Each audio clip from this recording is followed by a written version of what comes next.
Yo, apa kabar nih cuy? Semoga kalian semua yang nonton video ini sehat-sehat aja. Dan semangat buat kalian yang lagi puasa. Nah, di video kali ini aku mau bahas anime Isekai wa Smartphone to Tomoni kelanjutan anime part kedua.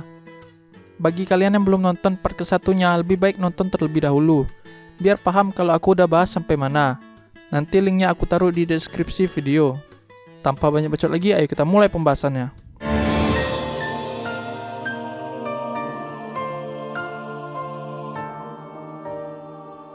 Sekadar mengingatkan, kalau di part 1 sebelumnya, Toya bertemu dengan wakil komandan Ordo Kesatria yang bernama Neil Suliman, dan mereka berjabat tangan setelah gelut dengan beberapa kesatria yang menghina LZ. Setelah Toya meminta maaf kepada wakil komandan kesatria, yaitu Neil Suliman, Leon menjelaskan kondisi saat ini dari Ordo Kesatria. Leon menjelaskan beberapa tugas dari para kesatria, seperti melindungi ibu kota kerajaan, melindungi keluarga kerajaan, dan tugas-tugas lain seperti menjadi pengawal VIP. Kebanyakan dari mereka juga adalah anak dari para bangsawan, dan sebagian besar dari mereka adalah anak kedua dan anak ketiga, bukanlah anak pertama, karena anak pertama harus menjadi penerus kepala keluarga. Mereka juga gak ada rasa tanggung jawab terhadap posisi mereka, melainkan hanya bisa menyombongkan diri. Di sini juga Leon menjelaskan kalau dirinya juga adalah anak kedua, tetapi keluarga mereka berbeda dengan keluarga yang lainnya. Neil, wakil komandan, bilang, seharusnya para kesatria yang menyerang Toya sebelumnya harus bersyukur, karena kepala mereka masih menempel setelah menyerang tunangan Tuan Putri. Setelah itu, Neil sangat penasaran dengan senjata milik Toya, yaitu Barnhill, sehingga Neil meminta Toya untuk membuatkannya juga. Toya berpikir kalau dia harus berhati-hati mengenai senjatanya, karena senjatanya dapat dengan mudah membunuh seseorang, jadi dia hanya bisa membagikannya pada orang-orang yang sudah dia percayai. Sebagai gantinya, Toya membuatkan Neil senjata yang mempunyai 3 mode sekaligus, menggunakan program dan modeling, yaitu mode spear, mode sword, dan mode dagger. Toya juga menambahkan kemampuan untuk melumpuhkan seseorang menggunakan skill enchant-nya. Karena Leon melihat senjata baru wakil komandan, dia juga menginginkannya. Dan akhirnya Toya membuatkannya juga. Neil bilang kalau dia merasa gak enak jika mendapatkannya secara cuma-cuma, sehingga membuat Toya bilang cukup bantu dia jika dia mempunyai masalah dengan orang-orang seperti para kesatria sebelumnya. Di malam hari, tepatnya di kebun rumah Toya, tanpa disangka para kesatria sebelumnya membawa 50 orang untuk melakukan penyerangan. Toya yang melihatnya pun bilang kalau mereka ini bodoh dan tidak mengerti peringatan dari wakil komandan. Mereka semua terkejut ketika melihat Toya yang sedang menunggu mereka di kebun. Secara bersamaan mereka melompat ke arah Toya dan dengan mudah Toya menembakkan 50 peluru yang membuat mereka semua langsung terjatuh. Yumina pun keluar teras dan mengatakan kalau hal yang dilakukan mereka ini adalah sebuah pengkhianatan terhadap keluarga kerajaan, dan keluarga mereka akan hancur karena ulah mereka sendiri, dan dengan senang hati mereka bisa dipenggal. Setelah mendengar kata-katanya, pria berambut pirang membuka matanya lebar-lebar dan pingsan seketika. Beberapa hari kemudian, ada sejumlah keluarga bangsawan yang telah dilepas gelar kebangsawannya, sesuai keputusan raja. Ordo Kesatria menganggap hal ini sebagai rasa malu dan akan berusaha untuk meningkatkan kedisiplinan mereka. Sepertinya, perbedaan status sosial keluarga akan menjadi tidak berarti di Ordo Kesatria mulai dari sekarang. Cerita berlanjut di saat Toya yang ingin memproyeksikan gambar anime menjadi 3D atau 3D menggunakan smartphone dan kekuatan sihirnya. Ya, walaupun belum berhasil menjadi 3D seutuhnya. Tiba-tiba Rene dan Kohaku memasuki ruangan Toya dan terkagum ketika melihat animenya. Mereka berdua pun duduk di dekat Toya dan menontonnya dengan serius. Kemudian Cecil juga memasuki ruangan untuk mencari Rene, tetapi malah ikut-ikutan menonton. Setelah filmnya habis, wajah mereka seperti mengatakan mana episode selanjutnya, sehingga membuat Toya terpaksa memutar episode selanjutnya dan meninggalkan smartphone-nya.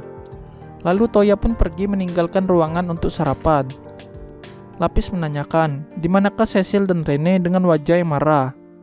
Melihat hal itu, Toya bilang kalau dia menyuruh mereka untuk sedikit membantu sihirnya, dan menyuruh Lapis untuk ke kamarnya juga. LZ menanyakan apa yang akan dilakukan Toya hari ini, dan Toya menjawab kalau katana milik Yae sudah selesai hari ini dan dia akan mengambilnya.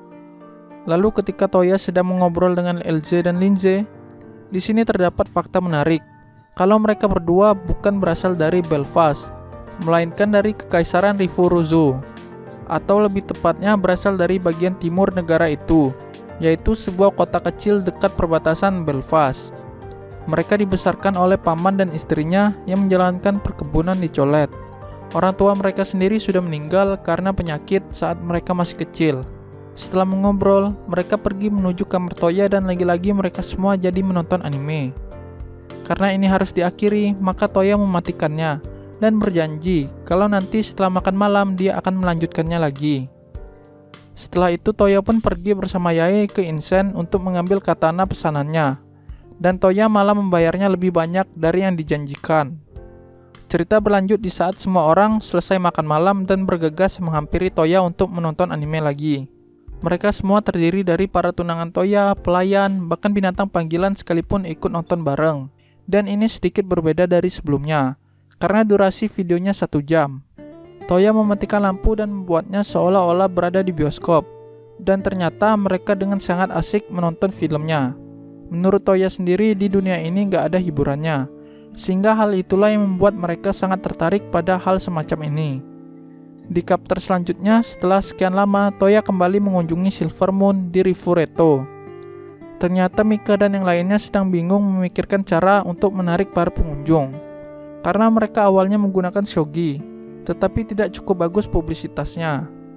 Di saat Mika sedang kebingungan, Toya bilang kalau dia bisa membuatkan satu pemandian air panas. Setelah itu Toya menggunakan smartphone-nya untuk mencari sumber air panas, yang ternyata berada di pinggiran Gunung Merisa. Toya pun kembali ke rumah membawa Francesca untuk mencari sumber air panas menggunakan taman langit. Setelah Toya sampai di sumber air panas, Toya membuat pipa menggunakan bahan mitrilnya dan menggunakan sihir gate agar airnya langsung menuju pemandian Silver Moon melalui pipa yang sudah diberikan gate. Lalu Toya kembali lagi ke Silver Moon untuk membuat beberapa persiapan, seperti membuat saluran air, patung singa yang mulutnya terbuka, yang tentu saja dapat mengalirkan air jika di-trigger menggunakan kata open. Karena tempat mereka nggak cukup untuk membuat pemandian luar, dan kebetulan ada rumah kosong yang besar di belakang, maka Toya langsung membeli rumah itu dan membuat pemandiannya jauh lebih besar. Toya juga memisahkan antara pemandian cowok dan cewek menjadi 2 bagian. Tidak hanya itu, Toya membuat tembok pemisah antara pemandian cowok dan cewek menggunakan sejenis pohon cemara Jepang yang diberikan efek paralis untuk orang-orang yang berusaha untuk mengintip. Toya juga memberikan efek recovery terhadap pemandiannya agar efektif terhadap penyakit fisik. Meskipun efeknya nggak langsung sembuh, tetapi bertahap, agar tidak menimbulkan kegemparan. Toya dan Mika pun akhirnya bekerja sama dalam bisnis air panas.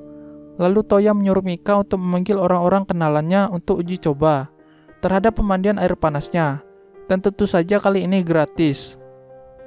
Mereka pun akhirnya berendam di pemandian air panas, dan tanpa disangka, orang bejat pertama kali adalah Francesca, sang robot girl.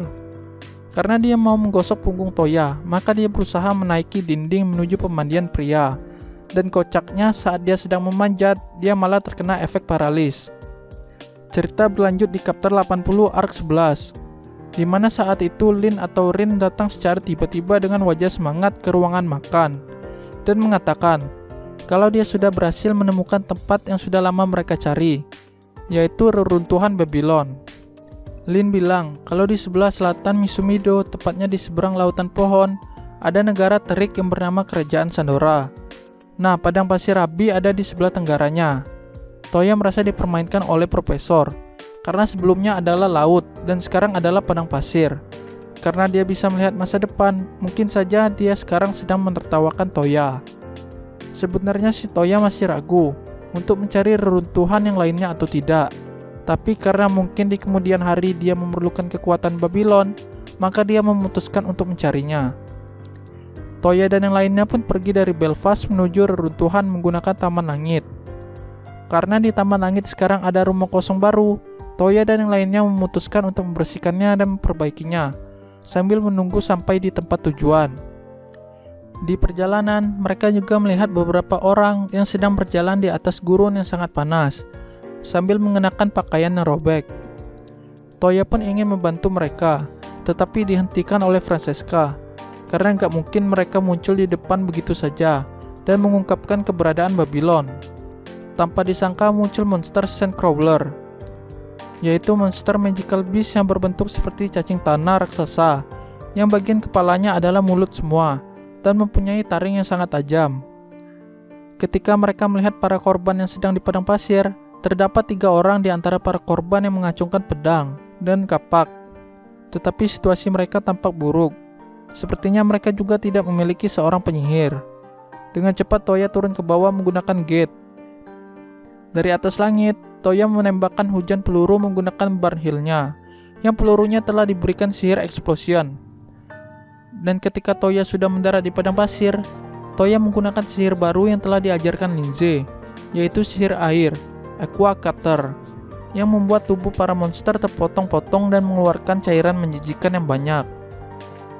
Setelah itu, ada seseorang korban yang mendekati Toya sambil membawa longsword dan menanyakan, "Siapakah engkau?" Toya memperkenalkan diri seperti biasanya dan tanpa diduga, ternyata korban tersebut adalah seorang adventurer yang bernama Rebecca. Mereka menyeberangi padang pasir tanpa membawa air, sehingga ketika melihat Toya yang menggunakan sihir air, membuat mereka meminta agar Toya memberikan air. Tentu saja Toya memberikan mereka air, bahkan membuatkan wadahnya, yang berupa baskom besar menggunakan besi yang berada di storage miliknya. Dan terdapat fakta menarik, kalau beberapa dari mereka adalah budak yang dicuri Rebecca dari pedagang budak, sehingga membuat Toya berpikir, apakah dia sudah membantu pencuri? Dan mungkin sekian dulu untuk pembahasannya dari aku. Jika ada yang salah atau ada yang mau ditanyakan, silahkan berkomentar aja di bawah. Dan jangan lupa untuk share videonya ke teman-teman kalian biar makin banyak yang tahu. Dah, sekian dulu dari aku. Salam net.